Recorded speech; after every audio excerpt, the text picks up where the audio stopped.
अब्दुलिस्तार ईदी, खिदमत खल्क की मुकम्मल और हकीकी कहानी। अब्दुलिस्तार ईदी 1928 में गुजरात, भारत के एक छोटे से गांव बांटवा में पैदा हुए। उनके वालिद कपड़े के ताजिर थे, लेकिन खानदान की माली हालत मुतवस्सित थी। ईदी साहब ने बचपन ही से अपने वालिदैन से सादगी और दूसरों की मदद का दर्स लिया। उनकी वालिदा का उनकी जिंदगी पर गहरा असर था।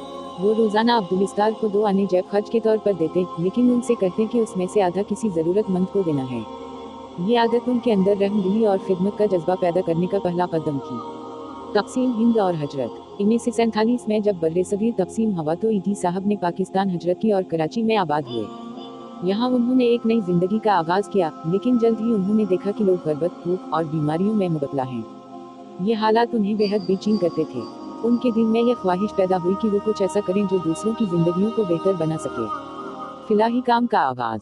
1951 में ईदी साहब ने अपनी पहली फिलाही तंजीम कायम की।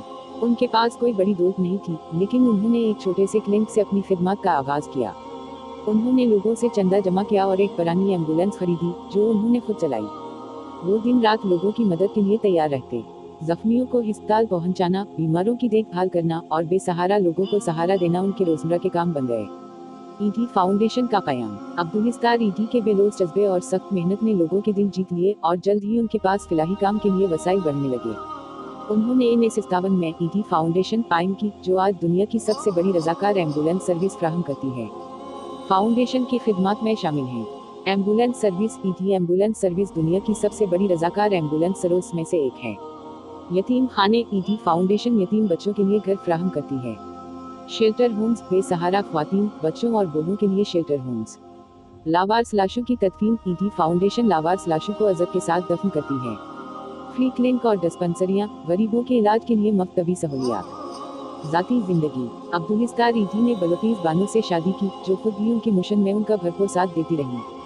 उनकी सादगी का ये आलम था कि वो सिर्फ 2 जोड़ों के कपड़े पहनते थे और एक छोटे से कमरे में रहते थे, हालांकि उनकी फाउंडेशन के पास करोड़ों का फंड मौजूद था।